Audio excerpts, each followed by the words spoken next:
Hello and welcome to biology central. मेरा नाम है विजय और शुरू कर रहे हैं ट्रांसपोर्टिंग प्लांट्स में वाटर एब्जॉर्प्शन या एसेंट ऑफ सैप इसे आप बोल सकते हैं, या लॉन्ग डिस्टेंस वाटर ट्रांसपोर्ट। पिछले वीडियोस को आप आई बटन में जाके चेकआउट कर सकते हैं। तो चलिए शुरू करते हैं सबसे पहले वाटर प्रॉपर्टीज से।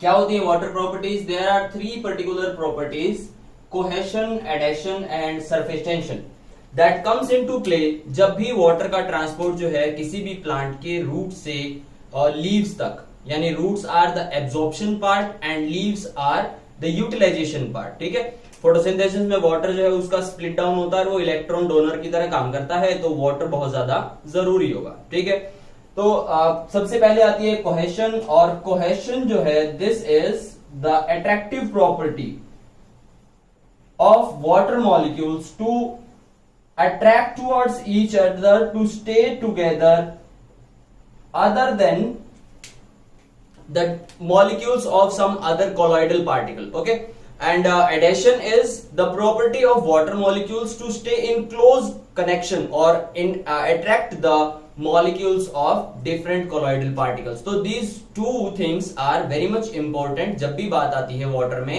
ट्रांसपोर्टेशन की, या हम बात करते हैं long distance water transport in plants. देखिए रूट से लेके और लीव्स तक सबसे बड़ा प्लांट है सिक्वोया, दैट इज जिम्नोस्पर्म, और कंप्लीट उसकी हाइट जो है वो 100 to 120 मीटर्स तक जा सकती है, 150 मीटर्स।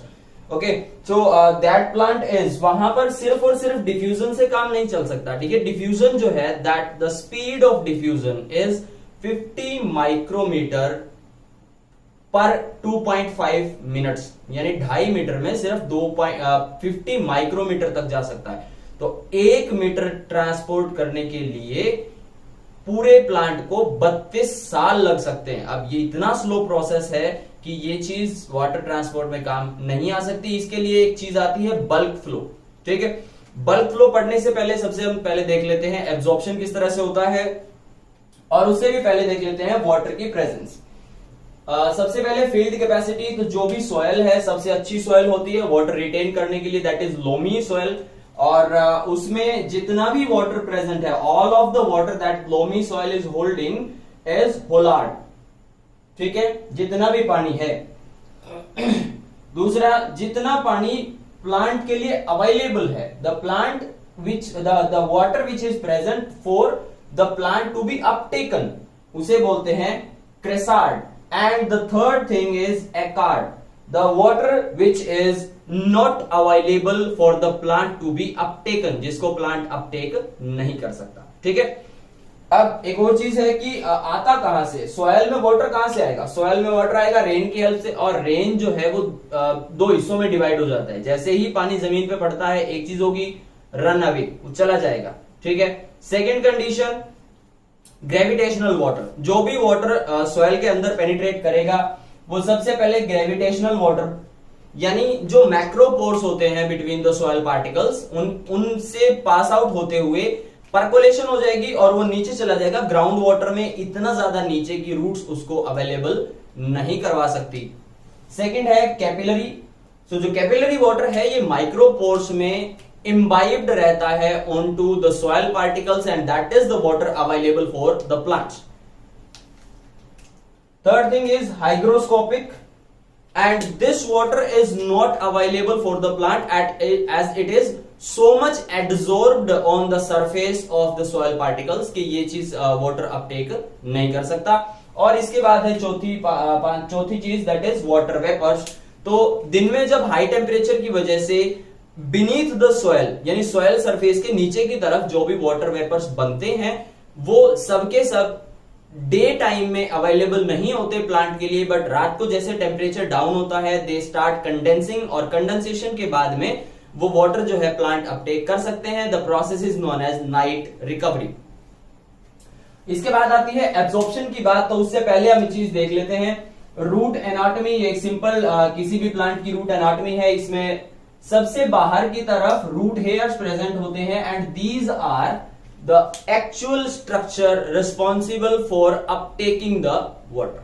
ठीक है, पानी को अपटेक करने के लिए रूट हेयर्स क्या चीज होते हैं? Root hairs are 1 cell thick tubular projections of epiblema, या आप इसे एपिडर्मिस भी बोल सकते हैं। तो सबसे पहले वाटर जो एब्जॉर्ब करेगा that will be the root hair. उसके बाद वाटर अंदर एंट्री करता है और वाटर पहुंचता है एपिब्लेमा में, देन आता है वो कोर्टेक्स में, फिर एंडोडर्मिस, फिर पेरिसाइकिल और लास्ट में वो जाइलम तक पहुंचता है विच इज कंडक्टिव टिश्यू, जिसको हम बोलते हैं वेस्कुलर टिश्यू, और यहां से ट्रांसपोर्ट हो जाएगा लीव्स तक। अब ये तीन चीजें आपने पढ़ी। सबसे पहला सोयल से वाटर आ रहा है रूट हेयर्स में, this is known as absorption. Root hair से जाइलम तक वाटर पहुंचता है, ठीक है। ये देख लीजिएगा, ये है प्लांट, इस तरह से इसमें रूट हेयर प्रेजेंट था। अब वाटर जो है यहां से ट्रांसवर्स जा रहा है towards the xylem, this is known as radial movement of water, या इसे हम बोलते हैं लेटरल मूवमेंट ऑफ वाटर। ये लेटरल मूवमेंट ऑफ वाटर जो है एक पर्टिकुलर मूवमेंट की हेल्प से होती है, that we can see in quick moments.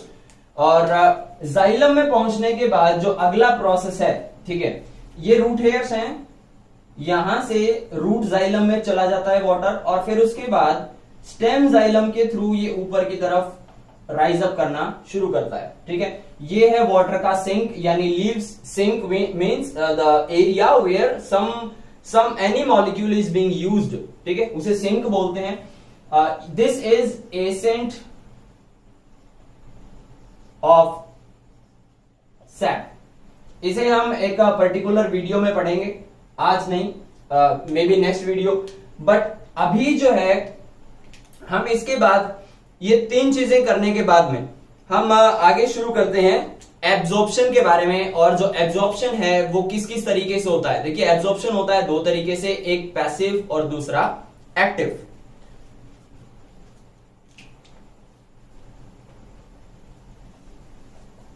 Active और पैसिव के बारे में मैंने बता चुका हूं आप लोगों को। डिफ्यूजन और ऑस्मोसिस, ये दो प्रोसेसेस ऐसे हैं जो रिस्पॉन्सिबल हैं विदाउट एनर्जी यूटिलाइजेशन के ट्रांसपोर्ट के लिए। तो सबसे पहले हम देखते हैं passive. This is the type of transport where no energy is used and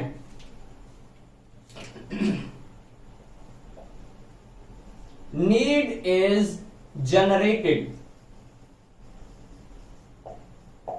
need is generated, इसका मतलब ये लीव्स में जो वाटर है, the leaves are continuously in touch with the atmospheric air, और एयर जो है वो गर्म भी हो सकती है, तो उसकी वजह से इवेपोरेशन होता है एक। दूसरा, गैसियस एक्सचेंज के साथ साथ कुछ वाटर जो है वो बाहर ट्रांसपायर हो जाता है। तो ट्रांसपायरेशन की वजह से जो एक डेफिशिएंसी बनती है लीव्स में, वो deficiency negative pressure gradient create करती है, और नेगेटिव प्रेशर ग्रेडियंट जैसे ही क्रिएट होगा तो रूट्स जो हैं वो एक्टिवली टेक पार्ट नहीं कर रहे ट्रांसपोर्ट में, but they are providing a means of connection.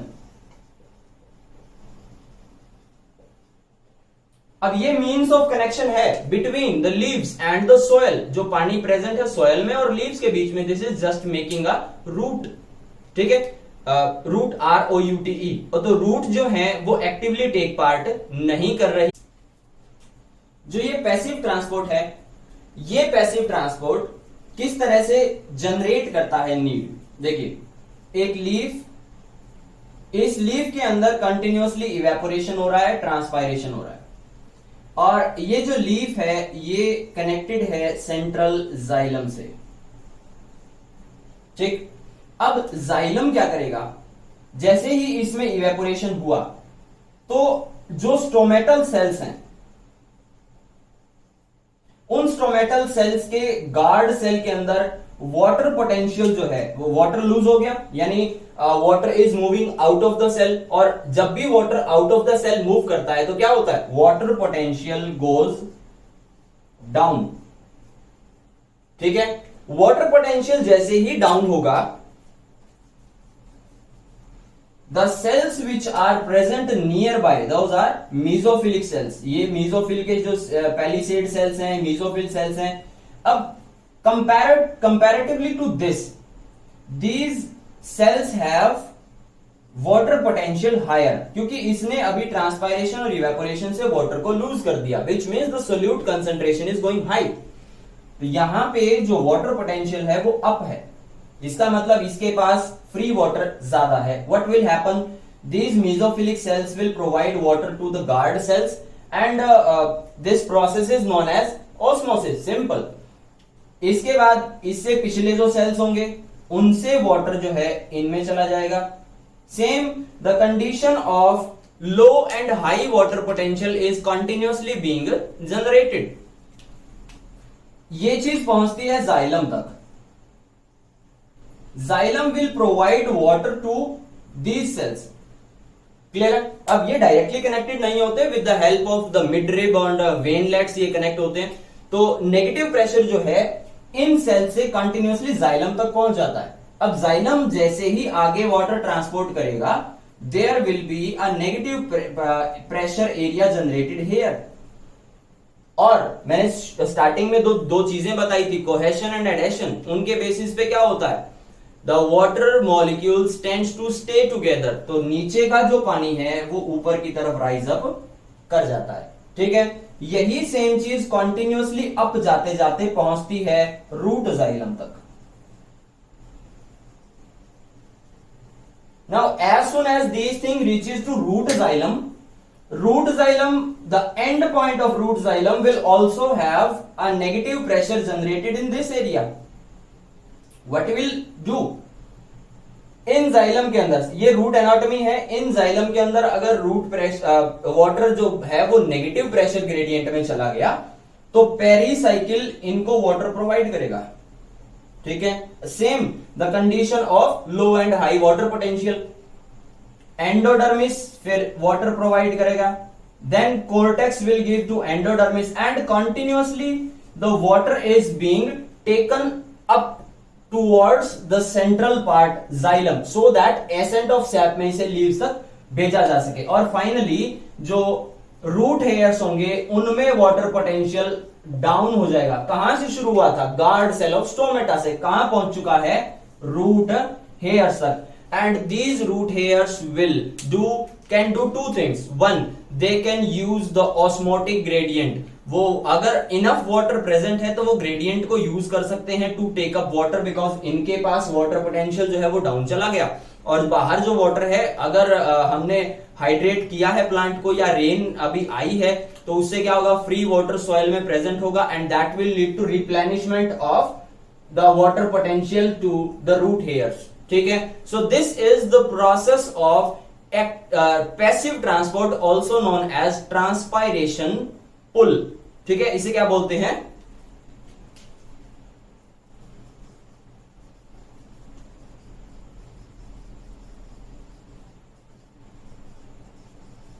Transpiration pull.